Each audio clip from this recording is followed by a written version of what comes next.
So, we are going to be talking about Joseph, from the Old Testament, from Genesis, the very first book of the Bible. And Joseph has a lot to say for us. And what God did through Joseph is everything. If we want to learn about who God is, this is a way to learn. But I'd like to read from the Old Testament, Genesis, and I'm going to be reading starting at chapter 37, and I'm going to read verses 1 through 28. 37, 1 to 28.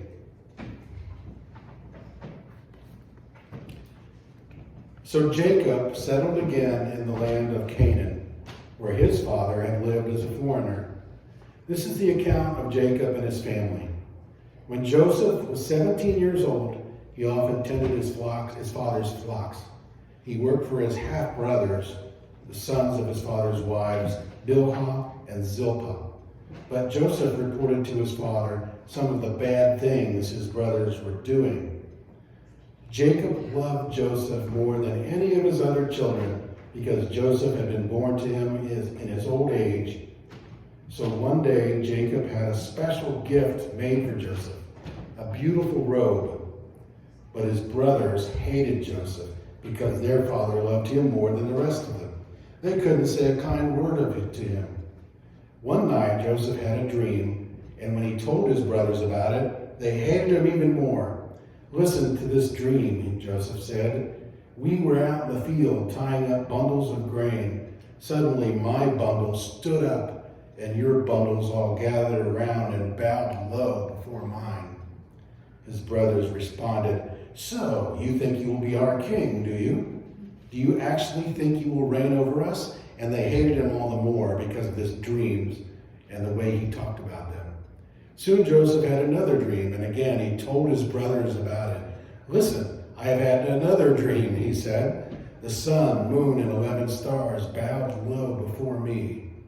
This time he told the dreams to his father as well, to his brothers. But his father scolded him. "What kind of dream is that?" he said. "Will your mother and I and your brothers actually come and bow down to the ground before you?" But while his brothers were jealous of Joseph, his father wondered what the dreams meant. Soon after this, Joseph's brothers went to pasture their father's flocks at Shechem. When they had been gone for some time, Jacob said to Joseph, "Your brothers are pasturing the sheep at Shechem. Get ready and I will send you to them." "I'm ready to go," Joseph replied. "Go and see how your brothers and the flocks are getting along," Jacob said. "Then come back and bring me a report." So Jacob sent him on his way. Joseph traveled to Shechem from their home in the valley of Hebron. When he arrived there, a man from the area noticed him wandering around the countryside. "What are you looking for?" he asked. Joseph said, "I'm looking for my brothers." "Do you know where they are pasturing their sheep?" "Yes," the man told him. "They have moved on from here, but I heard them say, 'Let's go on to Dothan.'" So Joseph followed his brothers to Dothan and found them there. When Joseph's brothers saw him coming, they recognized him in a distance. As he approached, they made plans to kill him. "Here comes the dreamer," they said. "Come on, let's kill him and throw him into one of those cisterns. We can tell our father a wild animal has eaten him. Then we'll see what happens with his dreams." But when Reuben had heard of this scheme, he came to Joseph's rescue. "Let's not kill him," he said. "Why should we shed any blood? Let's just throw him into this empty cistern here in the wilderness. Then he'll die without our laying a hand on him." Reuben was secretly planning to rescue Joseph and return him to his father. So when Joseph arrived, his brothers ripped off the beautiful robe he was wearing. They grabbed him and threw him into the cistern. Now the cistern was empty. There was no water.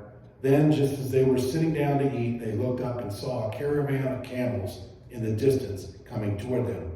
It was a group of Ishmaelite traders taking a load of gum, balm, and aromatic resin from Gilead down to Egypt.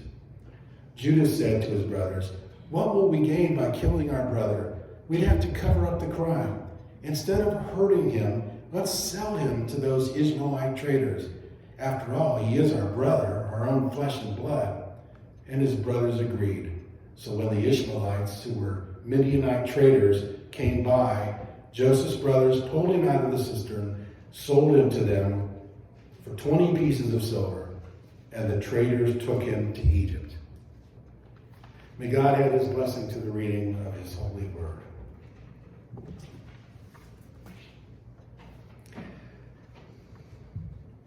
You know, there's stories throughout not just the Bible, but throughout our history of siblings not treating each other well. Maybe it didn't lead to murder or throwing in a pit, but this was a story of 11 brothers not getting along at all, with Joseph anyway. And Joseph was born of Rachel. He was the firstborn and Jacob's favorite son. And all these half-brothers, they were very upset. Not only did Jacob give Joseph a special coat, thereby basically announcing to the world, this is the favorite. This is my favorite. But Joseph let his own biases be known. Joseph's father Jacob, let everyone know, including his other sons, Joseph's the special one. He's the chosen one. And so needless to say, Joseph's brothers were not so pleased. To top this all off, you know, if you heard the very beginning of the passage I read, Joseph had went into his father and secretly told him all the bad things his brothers were doing. What's that called? Joseph was a tattletale, you know. Hey, Dad, get what they're doing wrong. I'll tell you since they're not here, okay? Then Joseph had this special coat that Jacob gave him, right? Had made for him. Coat of many colors. It's the tradition that it's been known as. Joseph wore this in front of his brothers, almost to announce, I got the coat. What do you got? I'm wearing the special coat. And then what did he do? He had dreams, 2 dreams, to be specific, about how God lifted him up and was more important or favored or special, and his brothers and even his parents bowed down to him. Well, that's bad enough, but guess what Joseph did with that information? He told his brothers. Would you tell your siblings if you had a dream like that? I had a dream where I was really important and you were kind of nothing, you get it? Well, that's what Joseph did. He told his brothers both of his dreams. I don't think Joseph was expecting them to say, yeah, you're right. You know, I thought about this and you are the special one for a good reason. And we will look up to you, oh brother. I don't think Joseph expected that. I think, and here's where Joseph had a part to play in this, right? I think Joseph was kind of a show-off and a manipulator in some ways. And he kind of wanted to get above his brothers. And I believe he had these dreams, but he used these dreams to get to and to show off and be bragging about it to his brothers. So Joseph started off not a very sensitive, loving person. Did you get? I know he was only 17, but Joseph was not really a very good Joe, if you think about it that way.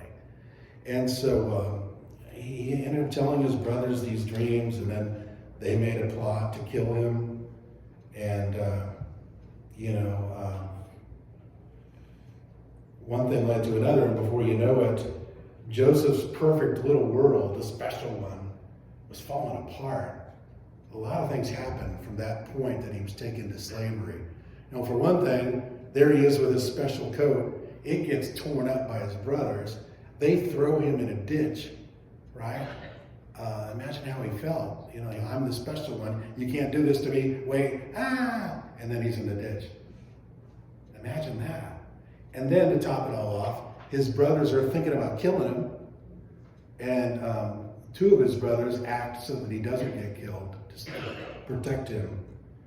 And then he ends up in bondage and being kidnapped or taken away in slavery. Ends up far away in Egypt.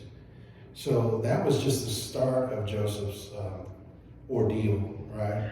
And suffering. There was a lot of suffering that Joseph had to go through. And it was not an easy road, especially for someone who feels like he's favored by God. Joseph would have to be saying, God, what's going on here? I'm supposed to be I'm supposed to skate on thin ice. I'm supposed to be the special one. I'm supposed to have everybody bowing down to me. But now I've got to suffer this. I've got to be in a land that I got to be away from my father. I'm cut off from him. Maybe he doesn't even know I'm here. And I've got to be a slave to these people who don't respect God. And what's the deal with this, God? So Joseph went through a lot of suffering. He was a forced servant of Potiphar, who was the captain of Pharaoh's guard. At some point, Joseph decided, I'm going to do this, I'm going to make this work, because Joseph ended up being a good servant and working hard for Potiphar. And everybody knows Joseph was a hard worker and intelligent and dependable. But then right then, early on, guess what happens? Potiphar's wife was interested in pursuing a relationship with Joseph, an affair, if you will, against her husband, and made overtures to Joseph, several, very direct overtures. And Joseph said, I can't do this. That would be the worst thing. Potiphar's my master, and I serve God. I can't hurt God and my master by having this affair with you. And so she became very angry, and she set Joseph up and falsely accused him of assault. And Potiphar was enraged and threw him in prison.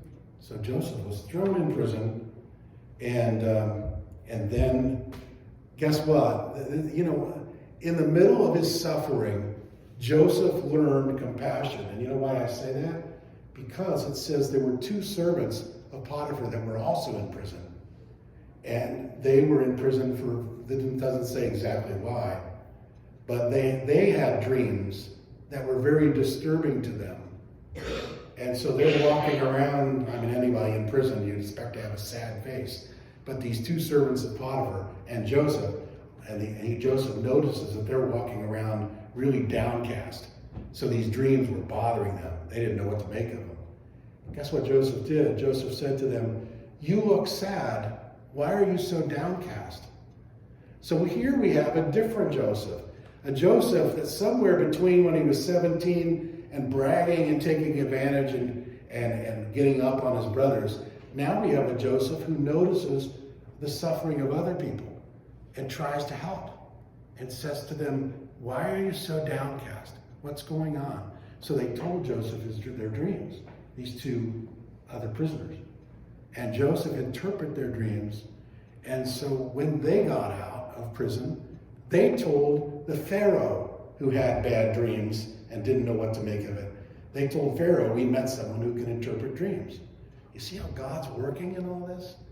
And so Joseph then gets to meet with the Pharaoh. The Pharaoh said, send him up to me. Joseph tells the Pharaoh his interpretation of his dream. And Pharaoh recognizes this is somebody highly favored by God. And Pharaoh puts him in charge of Egypt.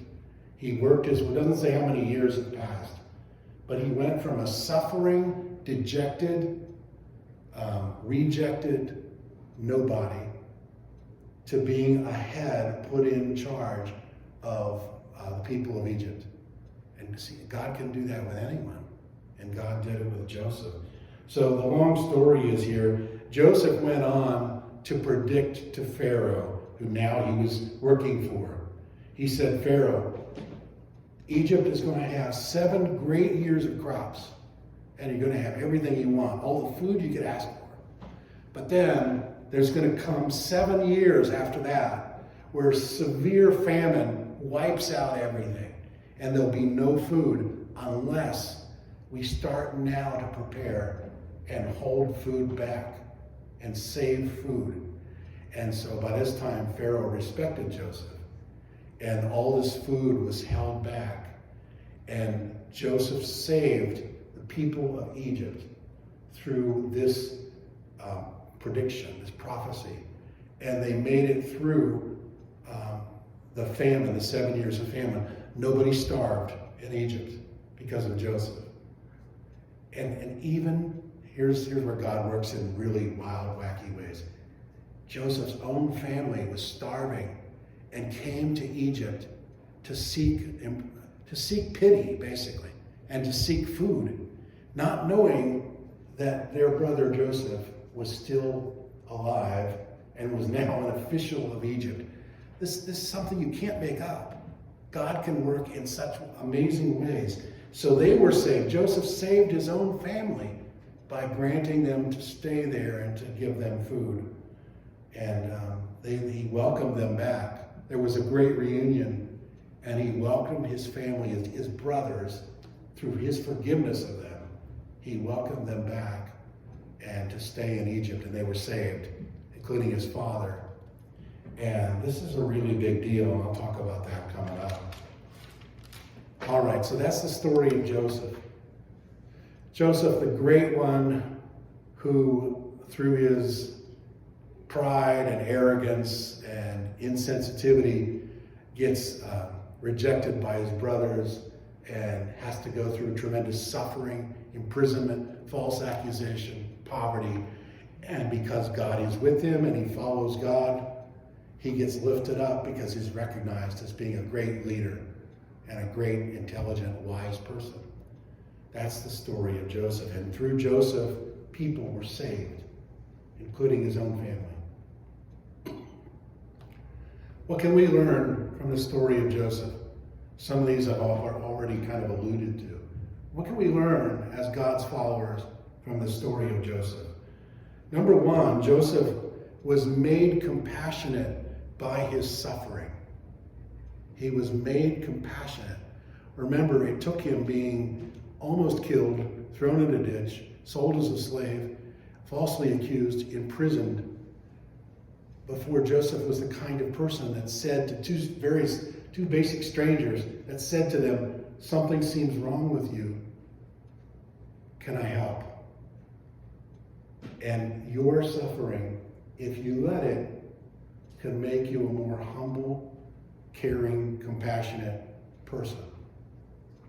You can become much improved, a good Joe, through your suffering, if you let God do it, if you seek God's wisdom and direction and become humbled by it and repent through it and allow God to lift you up, you can become a much better person. So we learn that suffering sometimes is how God uses events and problems and suffering. God uses it to make us better people if we'll cooperate with him. Okay? The second thing we learn, that in all circumstances, even circumstances involving pain, rejection, betrayal, suffering, in all circumstances, God's hand is at play in your life. You just need to see that. God's working out his plan of redemption and to protect you, to make you a better person, to get you through and make you stronger. God's working behind the scenes. So Joseph told his brothers, you can find this in, I believe it's 38 verse, I think it's, I don't remember. Verse 20, chapter 15, or 50. Genesis 50, verse 20. This is what Joseph said to his brothers. He said, "You intended to harm me, but God intended it for good, to accomplish what is now being done, the saving of many lives." See, Joseph recognized that in all circumstances, God is working. In all circumstances. And that this was for the better. What happened to Joseph is for the best. Nobody would say that during this ordeal, right? Nobody would say, well, it's probably it's probably for the best, or it can be a good thing that I'm in prison. Not many people get to the point where they can say that, but a lot of them do. Not many people can say, I've been through this terrible breakup, but I believe that God is working through this, and somehow it's going to make me a better person, and it's going to lead to a better outcome. Not many people say that in the middle of it, but that's what God does. The thing that intends to harm you can be good to accomplish what is being done through God, for God's will to be accomplished. If you look at the salvation plan for everyone, right? It's through Abraham, Isaac, and Jacob. and the promise goes down through those people that God would raise up his own people. God would have a whole generation of people who follow him.